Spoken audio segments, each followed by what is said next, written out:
మీకు ఎప్పటి నుంచో మంగ్లీ గారు పరిచయం, చేంజెస్ ఏమైనా గమనించారా, లేకపోతే అప్పటికి ఇప్పటికి ఏమన్నా ఆవిడ అలానే ఉందా? అప్పటికి ఇప్పటికి కంపేర్ చేస్తే కంప్లీట్ చేంజ్.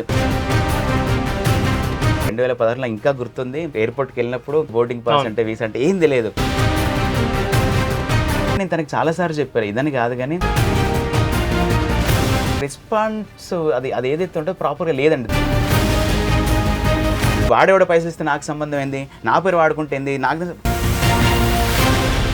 మీకు ఎప్పటి నుంచో మంగ్లీ గారు పరిచయం, 2016 నుంచి నాకు తెలిసి మీరు షోస్ ఇవన్నీ కూడా ట్రావెలింగ్ ఇదంతా ఉంది కాబట్టి అసలు అంటే అప్పటికి ఇప్పటికి మంగ్లీ గారిలో మీరు ఏమైనా డిఫరెన్సెస్ చూడడం కావచ్చు, చేంజెస్ చూడడం కావచ్చు. ఇప్పుడు ఆవిడ సెలబ్రిటీ, మీరు అన్నారు ఇందాక సెలబ్రిటీ కొంచెం స్టేటస్ ఉంది కదా, నేను వచ్చి మాట్లాడడం, నేను వచ్చి మీట్ అవ్వడం ఇది కష్టం అని చెప్పి, అంటే ఏమైనా చేంజెస్ ఏమైనా గమనించారా, లేకపోతే అప్పటికి ఇప్పటికి ఏమన్నా ఆవిడ అలానే ఉందా, సేమ్ అలానే ఉందా? అంటే ఒకటండి, ఇక్కడ మనము బేసిక్గా మనం ఎదుగుతున్న కొద్దీ మన స్టేటస్ పెరుగుతున్న కొద్దీ మనకు అన్ని మనం టైం దొరకదు మనకు అన్ని చేయాలి అంటే.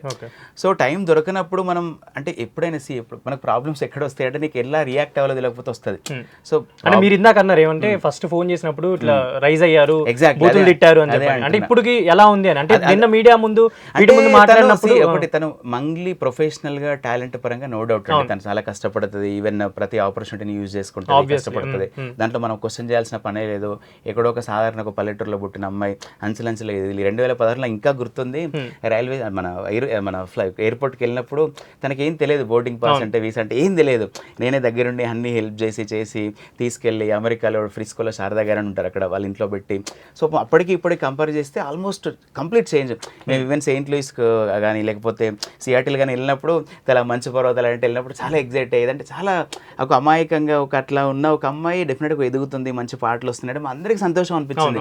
కానీ ఎట్ ది సేమ్ ఈవెన్ ఆవిడ గ్రోత్ చూసి కూడా చాలా మంది హ్యాపీగానే ఫీల్ అయ్యారు. అంటే సరే ఇంకా వేరే వాళ్ళు నెగిటివ్గా ఫీల్ అవ్వచ్చు కానీ బట్ డెఫినెట్గా నాకైతే ఎవరైనా కష్టపడి పైకి వస్తే ఎవరికి మాత్రం హ్యాపీ, మనం కూడా అట్లనే వచ్చిన వాళ్ళం కదా. బట్ ఒకటి ఏంటిదంటే నేను తనకి చాలాసార్లు చెప్పాను, ఇదని కాదు కానీ మంగ్లీ కొంచెం నువ్వు కటువుగా మాట్లాడద్దు, ఆ మాట తీరు కొంచెం మార్చుకోవాలి. ఇప్పుడు ఈవెన్ సుబ్బు గారి విషయంలో కూడా ఇప్పుడు సరే ఇప్పుడు లాయర్ నువ్వు ఇట్లా మంగ్లీ గారు మరి ఏందండి ఇట్లా అన్నప్పుడు, లేదండి దానికి నాకు ఏం సంబంధం లేదు, నన్ను లాగుతున్నారు, నేను కష్టపడి పైకి వచ్చిన అమ్మాయిని, నన్ను వదిలేయండి ప్లీజ్ అని చెప్పి, నాకు దీనికి ఏం సంబంధం లేదంటే అయిపోతుంది కదా. అగ్రెషన్ వల్ల నువ్వేవాళ్ళు నాకు మాట్లాడడానికి, వాడేవాడో కేసు పెట్టడింది వాళ్ళ మధుని తీసుకొచ్చే శివాంది ఇట్లా చేసే వరకు ఈ ఆయన కూడా కోపం వచ్చింది. తనకు కూడా మాట్లాడే రెస్పాన్స్ అది ఏదైతే ఉంటుందో ప్రాపర్గా లేదండి దానికంటే. పాపం తను మరి చెప్పేటోళ్ళు ఏందో తెలియదు కానీ తను మీరు మాట్లాడడం మీరు కూడా అబ్జర్వ్ చేస్తే తను కొంచెం టోన్ చాలా హార్ష్ ఉంటుంది మంగ్లీది. బట్ తను మళ్ళీ మనతో కూర్చున్నాడు మాట్లాడుతున్నాడు రికార్డింగ్ టైంలో చిన్నపిల్లలాగానే అంత మంచిగా ఉంటుంది. కానీ ఇప్పుడు బయట వాళ్ళకి తెలియదు కదా తన నేచర్. 10 ఏళ్ళ నుంచి ట్రావెల్ చేస్తున్నా కాబట్టి మనకు ఇన్ అండ్ అవుట్ మొత్తం తెలుస్తుంది ఆమె నేచర్ ఏంది. సో అట్లా కొంచెం ఏంటంటే తన మాట తీరు కొంచెం అట్లా ఉంటుంది కానీ బట్ ఆ టైంలో అట్లా తను మాట్లాడకుండా ఉండాల్సింది ఆ మూమెంట్లో. అప్పుడు కొంచెం తను సాఫ్ట్గా మాట్లాడితే ఇంత దూరమే వచ్చేది కదా. ఇప్పుడు యాక్చువల్లీ అంటే ఇప్పుడు ఒక వీడియో రిలీజ్ చేయడం జరిగింది, వీడియో ఒకటి బయటకు వచ్చింది, మంగ్లీకి కానీ వాళ్ళ బ్రదర్కి కానీ సంబంధం లేదు అన్నట్టు, ఈవెన్ సుబ్బారావు గారే మాకు పరిచయం అన్నట్టు నాకు పరిచయం చేశారని చెప్పని ఇప్పుడు మధు గారు ఒక వీడియో రిలీజ్ చేయడం జరిగింది.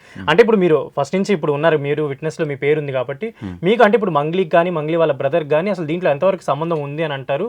అంటే ఇంకా అది ఇన్వెస్టిగేషన్ ప్రాసెస్లో ఉంది కాబట్టి.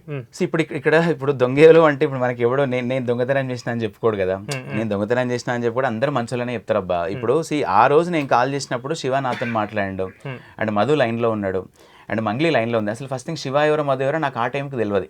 ఇప్పుడు ఏంటిది సుబ్బు గారు తీసుకొచ్చి ఇందులో ఈమెకి ఇన్వాల్వ్మెంట్ ఉందా లేదా అండి, ఎందుకంటే శివ పేరు వినబడుతుంది, మధు పేరు వినబడుతుంది, మంగ్లీని నమ్మి మేము పైసలు ఇచ్చినామని చెప్తున్నారు. సో ఎంతవరకు ఇది వాస్తవం అనే ఆ ధోరణిలో మాత్రం నేను మాట్లాడినా. ఆ టైం వాళ్ళైతే మంగ్లీ పేరు చెప్పే ఫైనాన్స్ అంటే తీసుకున్నారు అనేది మాత్రం వాస్తవమేనా? వాళ్ళు అనేది అదే సెలబ్రిటీ మంగ్లీ నేను పర్సనల్ కూడా అడిగిన తర్వాత అసలు నీకు దీంట్లో సంబంధం ఉందా ఏంది అంటే, కార్తిక్ గారు నాకు ఏం సంబంధం లేదండి, నిజంగా నాకేం సంబంధం లేదు, ఇప్పుడు ఎవరో పేరు చెప్పుకుని ఎవరో డబ్బులు వసూలు చేస్తే నేనైతే దానికి రెస్పాన్సిబుల్ ఉంటానని నా వర్షనం. సరే డెఫినెట్ గా అది కరెక్టే. కానీ అంటే బాధితులు మాత్రం ఇప్పుడు అదే బాధితులు ఏమంటారు, మంగ్లీ వాళ్ళ బ్రదర్ ఈ మధు వీళ్ళందరూ కలిసిన ఫోటోలు కూడా చూపిస్తారు. అది బాధితులు ఏమంటారంటే ఇప్పుడు ముఖేష్ అంబానీ వచ్చి డైరెక్ట్ రిలయన్స్ మార్ట్ల కూరగాయలు అమ్మడు కదా, వాళ్ళు ఎంప్లాయీలు అమ్ముతారు కదా. సో ముఖేష్ అంబానీ సంస్థల ఆయన ఎంప్లాయీస్, ఆయన నియమించుకున్న ఎంప్లాయీలు ఏం చేసినా కూడా అది కంపెనీకి ఎఫెక్ట్ అయ్యేది.